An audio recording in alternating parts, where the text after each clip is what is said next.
देवती, आकुति और प्रसूति।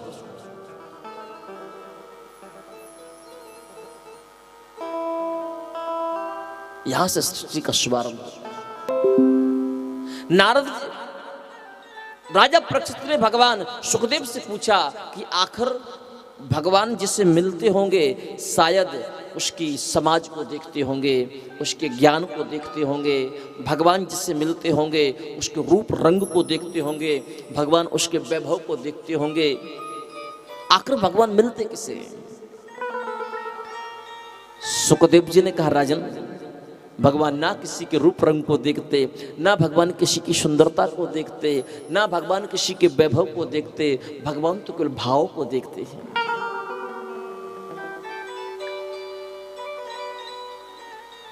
व्याधस्याचरणं ध्रुवस्य च वयो विद्या गजेन्द्रस्य।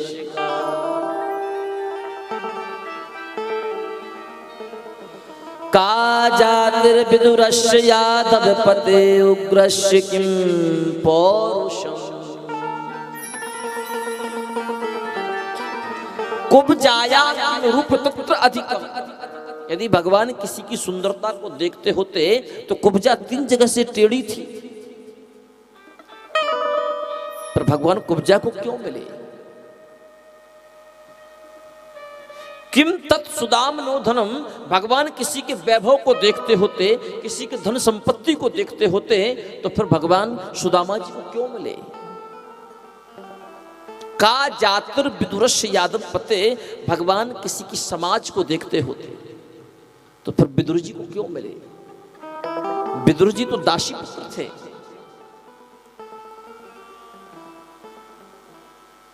भगवान कभी किसी की समाज नहीं देखते,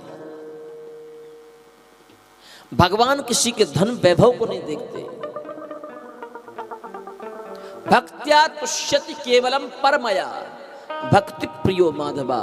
जिसके हृदय में भक्ति जागृत है उसे भगवान मिल जाते हैं। जाति पाति पूछे ही नहीं कोई, हरि को भजे सो हरि को होई। जातिवाद से ऊपर उठ करके भगवान की आराधना करो। कुछ लोग कहते हैं कि हमको बड़ी समाज में सम्मान नहीं मिलता। अरे आपको बड़ी समाज से क्या मतलब? आप भगवान का भजन करना चाहते हो तो भगवान के दरबार में आओ। लोग कहते हैं कि बड़ी समाज में हमको सम्मान नहीं मिलता, इसलिए हम हिंदू धर्म परिवर्तन कर रहे हैं। लोग धर्म परिवर्तन करने में लगे थोड़े बहुत पैसे के लालच में।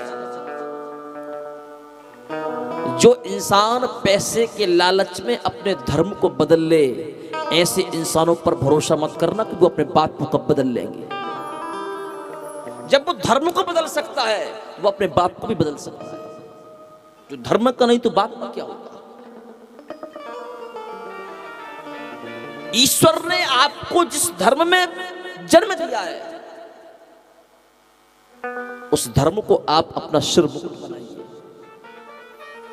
सीना तान करके भगवान की भक्ति करिए।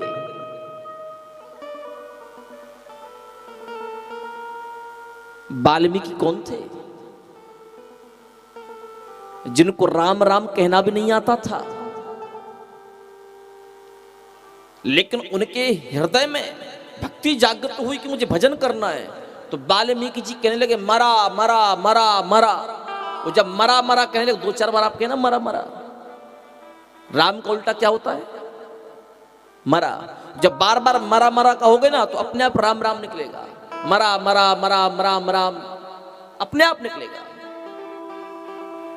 जब उल्टा नाम वाल्मीकि जी स्वयं जपने लगे तो उसका परिणाम क्या हुआ? उल्टा नाम जपत जग जान। उल्टा नाम जपत जग जाना। उल्टा नाम जपत जग जाना।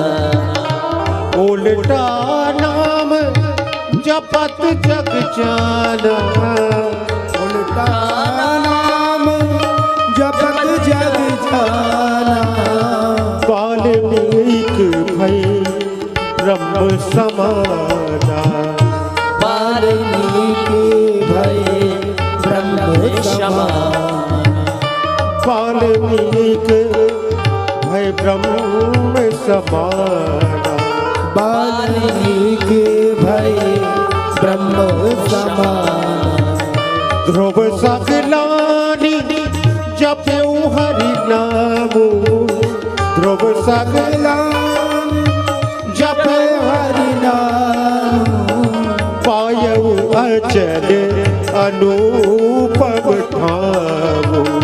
पायऊ अचल अनुपम ठाम। उल्टा नाम जपते जपते वाल्मीकि जी भी ब्रह्म के समान हो गए और उन्होंने वाल्मीकि रामायण की रचना कर दी। लवकुश के गुरु बने और लवकुश को वो शिक्षा प्रदान की कि लवकुश ने लक्ष्मण को भी परास्त कर दिया, भरत को भी परास्त कर दिया, शत्रुघ्न को भी परास्त कर दिया, हनुमान जी को बंदी बना लिया।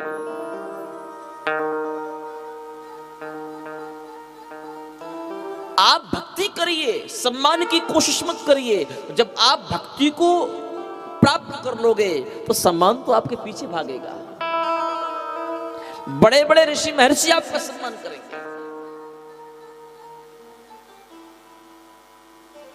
इसलिए प्यारे, धर्म परिवर्तन मत करिए, अपने धर्म में रहिए, अपने धर्म में जीना सीखिए।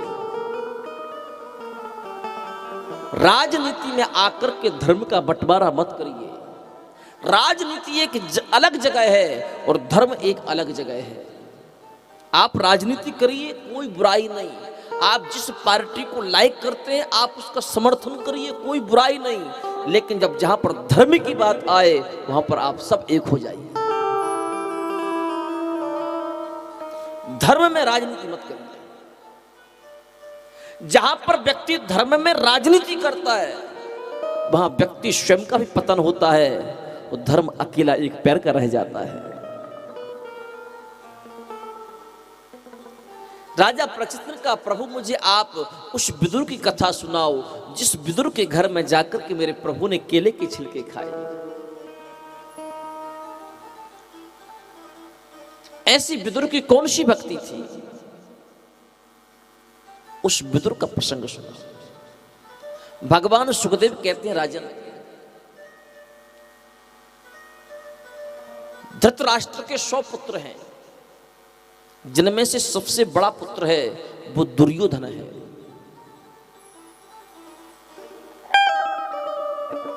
एक दिन विदुर जी धृतराष्ट्र के पास पहुंचे। धृतराष्ट्र से कहा, राजन, आज मैं आपके भाई होने के नाते आपके पास नहीं आया। मैं एक प्रजा का सदस्य हूं, एक प्रजावासी हूं, इसलिए आपके पास में आया हूं। धृतराष्ट्र ने कहा, कहिए क्या कहना चाहते हो?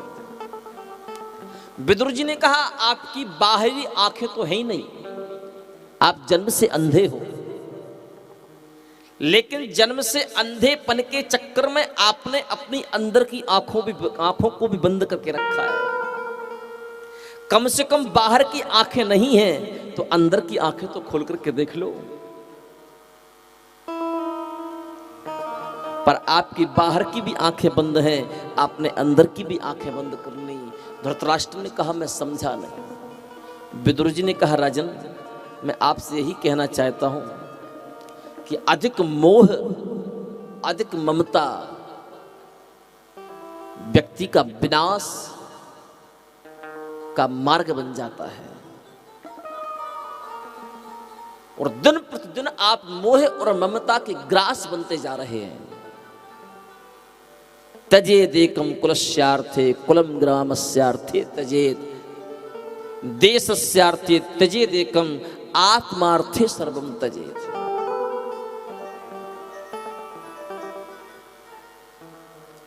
आपका जो एक बेटा है ना, उस एक बेटे के मोह और ममता के चक्कर में आप अपने 99 बेटों को खो दोगे।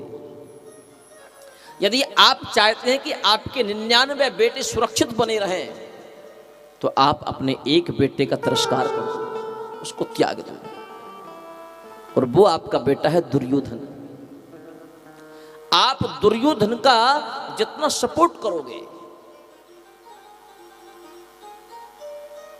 उसका अहंकार बढ़ता रहेगा, और जब उसका अहंकार बढ़ेगा ना तो वो सबको ले डूबेगा। ये बात पीछे खड़े दुर्योधन ने सुनी। दुर्योधन कहने लगा, रे दासी पुत्र, मेरी ही कृपा से तुझे मंत्री पद प्राप्त हुआ और मेरे ही पिता के सामने तू मेरी ही निंदा करता है। जब मेरे ही सामने, मेरे पिता के सामने तू मेरी निंदा करता है, तुझे मंत्री पद पर रहने की जरूरत नहीं, निकल जाओ यहां से। विदुर जी ने एक ही क्षण में मंत्री पद के आभूषणों को त्याग कर अपनी विदुरानी को लेकर के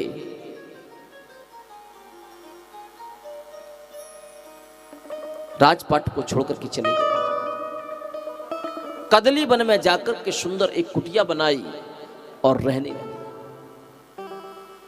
पर विदुर जी का मन बड़ा दुखी है। विदुरानी ने कहा कि आपके दुखी होने का कारण क्या है? विदुर जी कहने लगे, मैं मंत्री पद को छोड़ दिया, इसका मतलब ये मत समझना कि मैं उस चीज से दुखी हूं। मैं तो बहुत सुखी हो गया कि कम से कम अब मेरा अधर्म के साथ तो साथ नहीं रहेगा।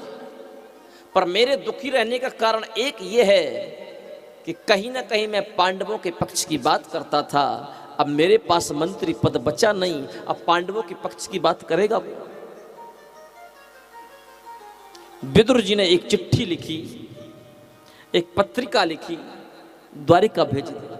पत्रिका में विदुर जी ने लिखा, प्रभु जब तक मैं मंत्री था मैं कहीं ना कहीं पांडवों का कवच बन करके उनकी रक्षा करता था, लेकिन अब मेरे पास मंत्री पद है नहीं। आप ही पांडवों की रक्षा हेतु कोई कार्य करो। भगवान ने जैसी भी पत्रिका पढ़ी, भगवान शांति दूत बनकर के आए। दुर्योधन को पता चला कि द्वारिकाधीश शांति दूत बनकर के आ रहे हैं। दुर्योधन ने अपनी हस्तिनापुरी को सुंदर तरीके से सजाने का आदेश दे दिया। विदुरानी का निकलना हुआ। विदुरानी ने जैसी हस्तिनापुरी को सजते हुए देखा तो विदुरानी आकर के विदुर जी से कहती हैं, सुनो, आज तक मैंने जीवन में हस्तिनापुरी को इतनी सुंदर तरीके से सजते हुए नहीं देखा।